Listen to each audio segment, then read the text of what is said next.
नमस्कार, स्वागत है आप सब लोगों का रसायनों की दुनिया में। मैं सुरज्ञान शर्मा आज आपसे डिस्कस करने वाला हूँ। केमिस्ट्री क्लास में आपका 11th स्टैंडर्ड का एक टॉपिक है क्वांटम संख्याएं, जो आपकी एनसीईआरटी बुक में चैप्टर नंबर 2 एटॉमिक स्ट्रक्चर यानी परमाणु संरचना में है। ये एक इम्पोर्टेंट टॉपिक है जो इलेक्ट्रॉनिक विन्यास लिखने के लिए भी बहुत आवश्यक है और लगभग 12th बेस्ड सभी कॉम्पिटिटिव एग्जामिनेशन में इससे रिलेटेड प्रश्न पूछे जाते हैं। तो आज हम इस टॉपिक का ढंग से पोस्टमार्टम करेंगे जिससे आपका कोई भी परीक्षा में क्वेश्चन खराब नहीं हो। तो स्टार्ट करते हैं हम क्वांटम संख्याएं। क्वांटम संख्याओं में मैं यहाँ लिख रहा हूँ क्वांटम संख्याएं, क्वांटम संख्याएं। इंग्लिश में भी इनको क्वांटम ही बोलेंगे, क्वांटम नंबर्स। तो सबसे पहली बात ये होती है, इस टॉपिक को मैं अंडरलाइन कर देता हूं इसमें, इसे हाईलाइट रहे। इसको हम ढंग से पढ़ने वाले हैं क्योंकि इसमें कई बार आसान क्वेश्चन भी विद्यार्थियों से गलत हो जाता है। देखें क्या होती है क्वांटम संख्याएं। ये मैंने एक नाभिक बनाया और इसके चारों ओर एक इलेक्ट्रॉनों का स्पेयर बना दिया, इलेक्ट्रॉनों का अभ्र। तो यह है एक परमाणु का चित्र। इस परमाणु के सेंटर में नाभिक होता है और चारों तरफ इलेक्ट्रॉनों का वितरण होता है, जिसे हम बाह्य भाग कहते हैं। यहां लिख देता हूं बाह्य भाग।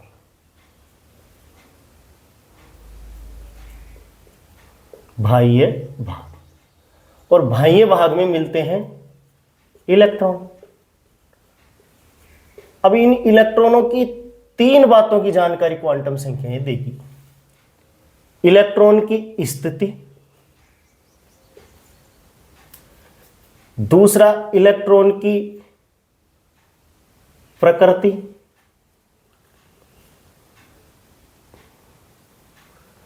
तीसरा इलेक्ट्रॉन की ऊर्जा।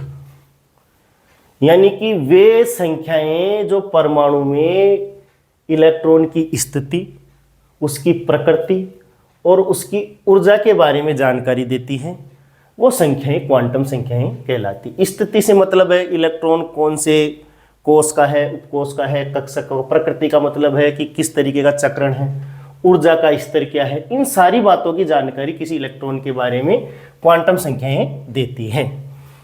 या हम इसको सीधे तौर पे डिफाइन करें तो हम ये कह सकते हैं कि परमाणु में इलेक्ट्रॉन का पता बताने वाली संख्या, इलेक्ट्रॉन का पता बताने वाली संख्याएं क्वांटम संख्याएं कहलाती है।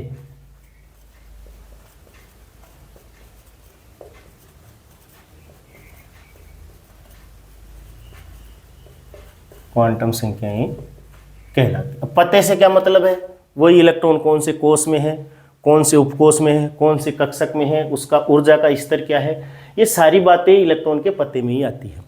तो हम सीधे तौर पर अगर ये बातें याद नहीं रहे तो ये भी कह सकते हैं कि परमाणु में इलेक्ट्रॉन का पता बताने वाली संख्याएं क्वांटम संख्याएं कहलाती हैं। ये जो संख्याएं होती है क्वांटम संख्याएं, ये निम्न प्रकार की होती है। क्वांटम संख्याएं, सबसे पहली क्वांटम संख्या होती है जिसका नाम होता है मुख्य क्वांटम संख्या, जिसको स्मॉल n से प्रदर्शित करते हैं। दूसरे नंबर की होती है दिगंशीय, दिगंशीय भी बोलते हैं, दिगंशीय क्वांटम संख्या, जिसको स्मॉल n से प्रदर्शित करते हैं। तीसरी होती है चुंबकीय क्वांटम संख्या, चुंबकीय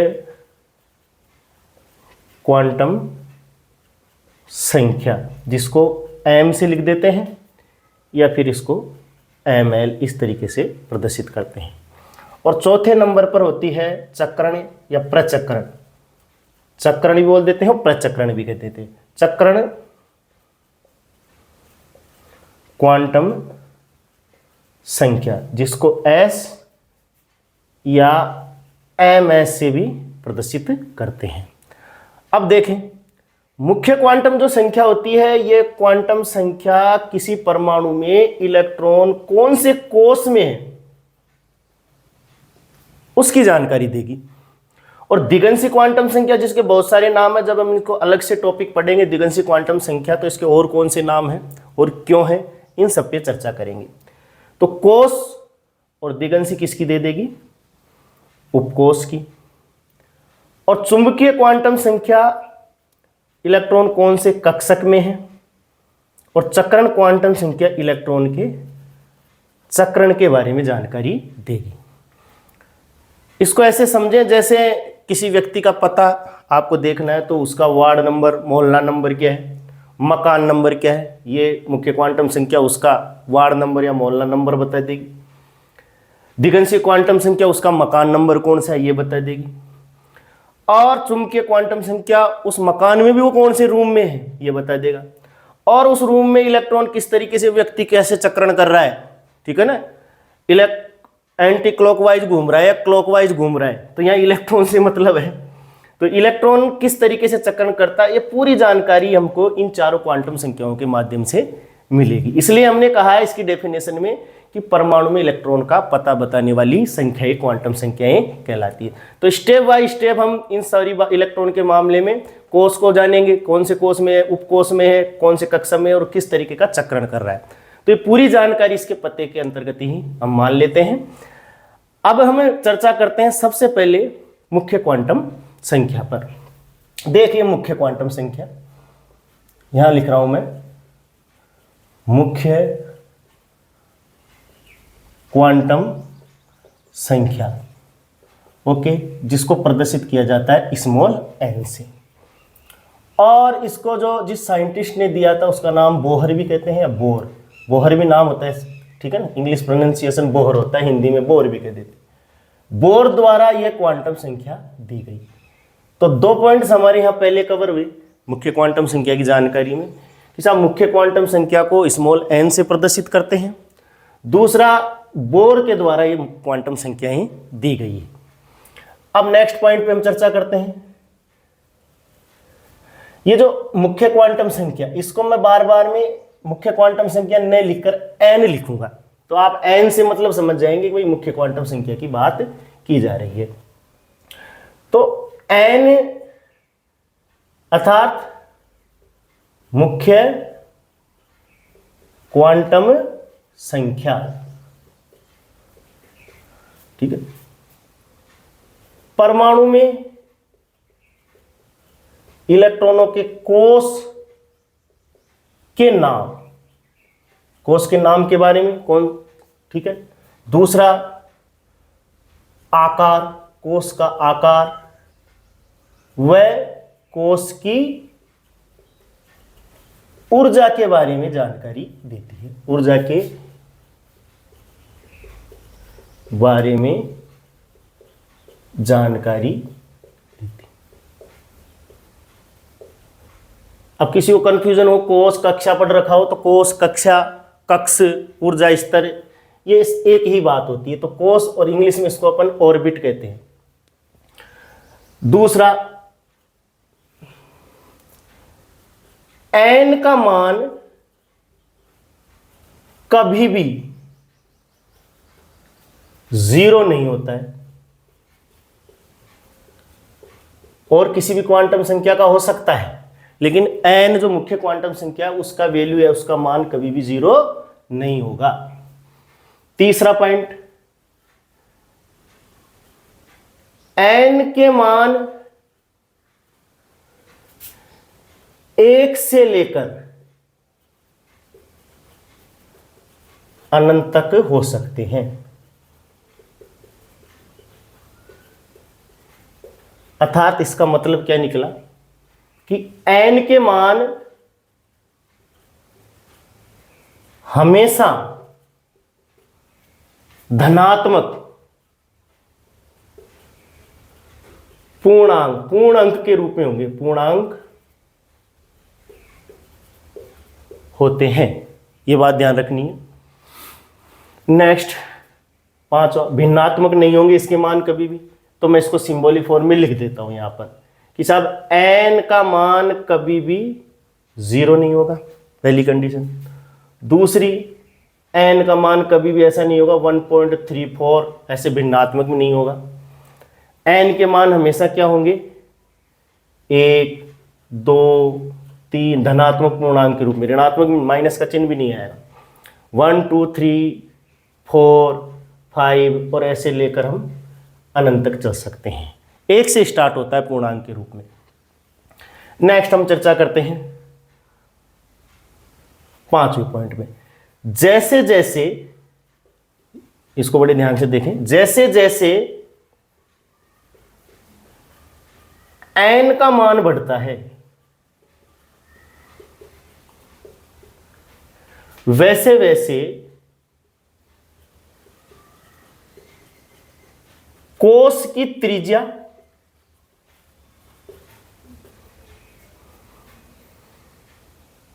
व आकार तथा कोष की ऊर्जा बढ़ती है। अब इस बात को हम एक डायग्राम से समझ लेते हैं। परमाणु का एक डायग्राम मैं बना देता हूं यहां पे, जिसको केवल मैं एक ही साइड से बनाऊंगा, पूरा परमाणु नहीं बनाऊंगा।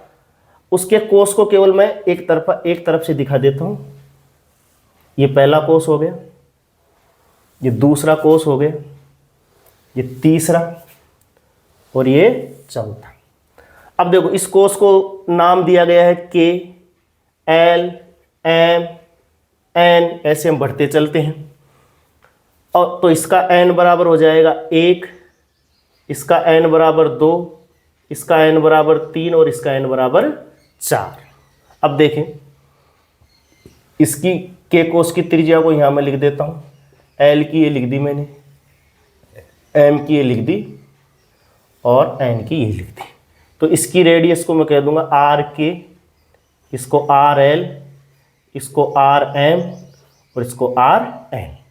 और ऊर्जा को हम प्रदर्शित करें तो इसकी ऊर्जा को EK, EL, EM और EN।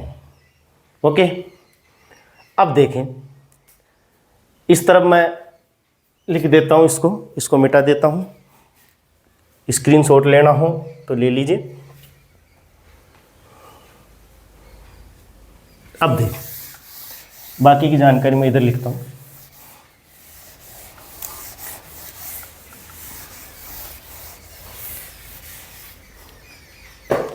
देखिए, अगर जैसे मान लीजिए मैंने यहां लिखा n बराबर 1, n बराबर 2, n बराबर 3, n बराबर 4 और n बराबर 5, ऐसे बढ़ते चलेंगे।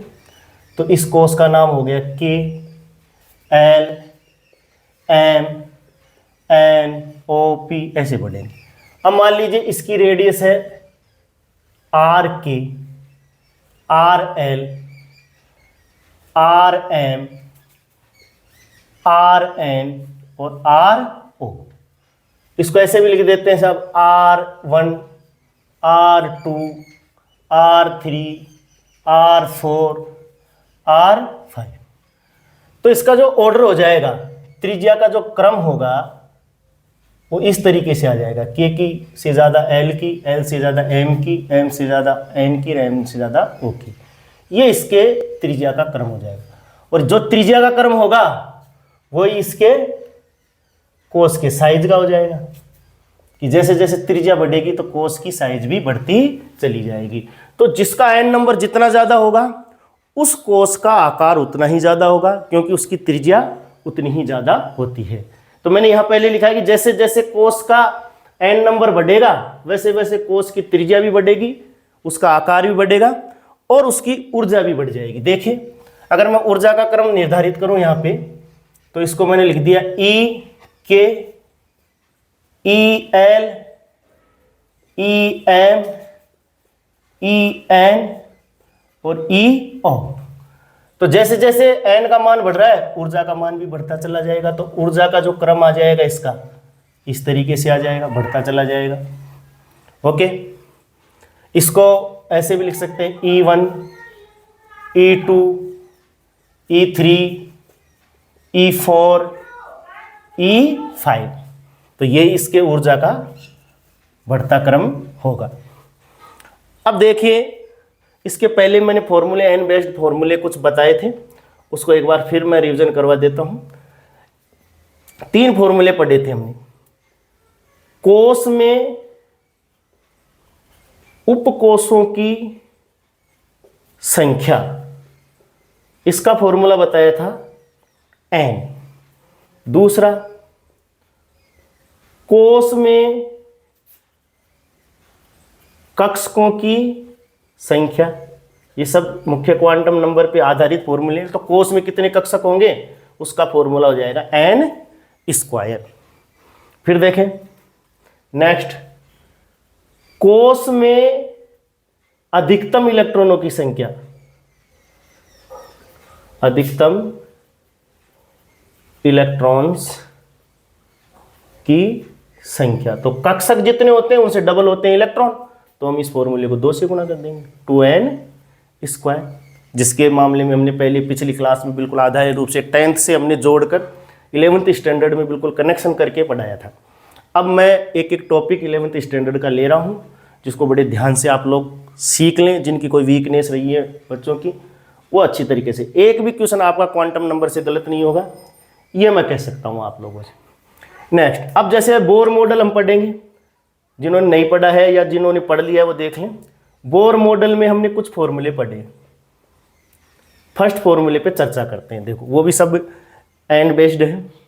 जैसे कोश की त्रिज्या तो 0.529 गुणा n square upon Z angstrom, ये एक फॉर्मूला है, और ये आर है कोश की त्रिज्या। तो इस फॉर्मूले में आप देख रहे हैं कि आर और एन के बीच में ये रिलेशन है समानुपाती का। तो अगर आर का वैल्यू बढ़ेगा, आर का वैल्यू कब बढ़ेगा, जब एन का वैल्यू बढ़ेगा। जैसे जैसे एन नंबर बढ़ेगा वैसे वैसे त्रिज्या भी बढ़ेगी। तो यहां भी प्रदर्शित किया है बोर मॉडल में भी, यहां एन वही मुख्य क्वांटम संख्या है। दूसरा एक फॉर्मूला ऊर्जा का और देख लें, En -13.6 into Z square upon n square, electron volt पर एटम। ओके, तो इसमें आप क्या देख रहे हैं कि जैसे जैसे आप एन का वैल्यू बढ़ाएंगे तो यहां माइनस का चिन्ह है, यानी कि एनर्जी किसी बढ़ेगी, धनात्मक रूप से बढ़ेगी। तो ऊर्जा का मान क्या हो जाएगा, कोश की ऊर्जा का मान बढ़ेगा। इट मीन्स इलेक्ट्रॉन की ऊर्जा का मान बढ़ेगा। और एक तीसरा फॉर्मूला और है, वो है MVR, जिसको हम कहते हैं कोणीय संवेग। कोणीय संवेग जो बोर मॉडल से हमको पता लग रही है, MVR बराबर होता है NH/2π। तो इससे पता क्या चल रहा है, इनके बीच में क्या रिलेशन है। जब भी कोई आप फॉर्मूला देखें तो उस फॉर्मूले में फॉर्मूला बोलता है, अगर आप उसको गौर से देखेंगे और उसके रिलेशनशिप पे गौर करेंगे तो आपको वो सारी बात बताएगा। और जिसको ये बात नहीं ध्यान रहे, बार बार में फॉर्मूले को बड़े ध्यान से देखना है, वो जब भी कोई फॉर्मूला देखें तो केवल एक सॉन्ग ध्यान रखें, और वो सॉन्ग है कि तुमसे मिलकर ना जाने क्यों और भी कुछ याद आता है। तो जैसे किसी फॉर्मूले से आप मिलें तो उसको देखकर और क्या बातें वो कह रहा है, क्या बोल रहा है, और क्या रिलेशनशिप है, इस बात को जरूर आप लोग ध्यान करें। उससे संबंधित कई बार प्रश्न पूछ लिए जाते हैं। फॉर्मूला बेस्ड प्रश्न में रिलेशनशिप से संबंधित प्रश्न पूछ लिए जाते हैं। तो यहाँ क्या रिलेशन आ रहा है और क्या याद आ रहा है, इसको देखकर, इससे मिलकर देखो। MVR जिसको हम कह रहे हैं कोणीय, यहां लिख देता हूं इधर, MVR जिसको हम बोलेंगे कोणीय संवेग। और कोणीय संवेग किसके समानुपाती दिखाई दे रहा है, n के। तो जैसे जैसे n का वैल्यू बढ़ेगा MVR का मान भी बढ़ेगा। ये तीनों रिलेशनशिप हमारे समझ में आ रहे हैं, देख लीजिएगा। तो यहाँ n से संबंधित जितनी भी बातें हैं मैंने लगभग यहाँ क्लियर कर दी है। ध्यान देने वाली बात यही है कि n से संबंधित ये फॉर्मूले कई बार सीधे पूछ लिए जाते हैं, कई बार इनसे संबंधित न्यूमेरिकल भी पूछ लिए जाते हैं। जैसे जैसे n का मान बढ़ेगा, कोष की त्रिज्या, आकार और ऊर्जा, जिसका n नंबर जितना ज़्यादा होगा उस कोष की एनर्जी उतनी ही ज़्यादा होगी। ये बात ध्यान रखनी है। ओके, अब हम एक क्वेश्चन पर चर्चा कर लेते हैं कि कई बार क्वेश्चन हम कॉन्सेप्ट पढ़ते चले जाते हैं और क्वेश्चन आपका कत्ल कर देता है। तो क्वेश्चन किस तरीके से अटेम्प्ट करने हैं इस बात को भी हमें ध्यान रखने हैं। ऑब्जेक्टिव मेथड में, ऑब्जेक्टिव क्वेश्चंस में देखा जाए तो सबसे सरल क्वेश्चन होते हैं, क्योंकि उत्तर भी प्रश्न के अंदर ही दिया हुआ होता है। अलग से आपको उत्तर ले जाने की जरूरत नहीं है, उत्तर वही है, केवल छांटना है। लेकिन उसमें वही सबसे कठिनाई का स्तर हो जाता है। इसमें देखिए, जैसे मान लीजिए कोई क्वेश्चन बनाया, निम्न में से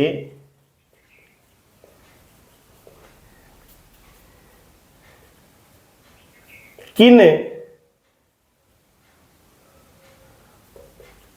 कोषों के मध्य ऊर्जा अंतराल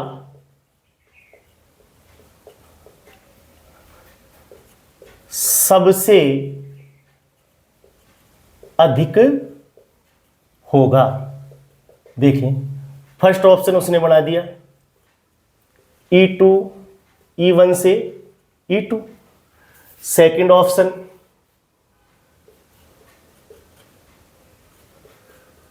E2 से E3, third option E4 E3 और फोर्थ ऑप्शन E5 E4। अब दो हमारे पास में अलग अलग कक्षक हैं और उन कक्षकों के बीच में first, second, third, fourth, fifth, तो उनके बीच में सबसे ज़्यादा ऊर्जा अंतराल किस में देखने को मिलेगा। तो इस बात को ज़रूर ध्यान रखें कि हमको ये तो पता है क्वांटम नंबर में कि जैसे जैसे मुख्य क्वांटम संख्याएं बढ़ेगी वैसे वैसे कोष की त्रिज्या बढ़ेगी और ऊर्जा बढ़ेगी, लेकिन अंतर की बात हमने नहीं की। तो ध्यान रखें कि सबसे ज़्यादा ऊर्जा अंतर होगा आपका E2 और E1 के मध्य, और उससे कम आपका हो जाएगा E3 और E2 के मध्य, और उससे कम हो जाएगा E4 E3 के मध्य, और उससे कम हो जाएगा E5 और E4 के मध्य, सॉरी E5 E4 से। तो यहाँ ये ऊर्जा अंतराल का क्रम है, यहाँ लिख देता हूँ ऊर्जा अंतराल कोषों के बीच। ओके, यानी जैसे जैसे नाभिक के पास जो कोष हैं बढ़ते जाते हैं तो इनके बीच ऊर्जा अंतराल घटता चला जाता है। तो प्रश्न मान लीजिए ऊर्जा का न पूछकर ऊर्जा अंतराल का पूछ ले, तो आपको ध्यान रखना ऊर्जा अंतराल जैसे जैसे बढ़ते चलेंगे वैसे वैसे ऊर्जा अंतराल कम होता चलेगा। ये सबसे नज़दीक होता है, इनके बीच में गैप अधिक होगा, इनके बीच में और कम होगा, इनके जैसे जैसे बढ़ेंगे तो इनके बीच में गैप क्या होने लगेगा, कम होने लगेगा। तो ऐसे क्वेश्चंस में आंसर क्या हो गया, ए आ जाएगा। तो इस तरीके से कई बार हम पूरे कॉन्सेप्ट को पढ़ लेते हैं, ठीक है, और क्वेश्चन आपको डिस्टर्ब कर देता है, क्वेश्चन आपका खराब हो जाता है, ठीक है ना। किसी शायर ने ये कहा है कि सीखते रहे हम उम्र भर लहरों से लड़ने का उन्होंने, ठीक है, हमें क्या पता था कि किनारे भी कातिल निकलेंगे। तो कई बार क्वेश्चन कत्ल कर देता है विद्यार्थी का। तो क्वेश्चन को बड़े ध्यान से पढ़ना है, ध्यान से हल करना है, ठीक है। जेब से निकाल कर कभी भी उत्तर आप नहीं देंगे, प्रश्न को समझेंगे और उसके बाद आंसर देंगे। ये आज हमारा मुख्य क्वांटम संख्याएं कंप्लीट हो गई है। नेक्स्ट क्लास में हम पढ़ने वाले हैं द्विगुणीय क्वांटम संख्या, और उससे संबंधित जो प्रश्न हैं उनको हम हल करेंगे, और धीरे धीरे हम कठिनाई के स्तर की ओर बढ़ेंगे। चैप्टर में बाकी के जो भी टॉपिक हैं उनको सरल तरीके से हल करते चलेंगे और कॉन्सेप्ट को बिल्कुल क्लियर करेंगे। बिल्कुल धुंधलाहट आप नहीं रखेंगे, कॉन्सेप्ट को बिल्कुल दिमाग में साफ सुथरा आपका क्लियर होना चाहिए, जिससे आपका प्रश्न गलत नहीं हो। आज की क्लास के लिए इतना ही। Thank you.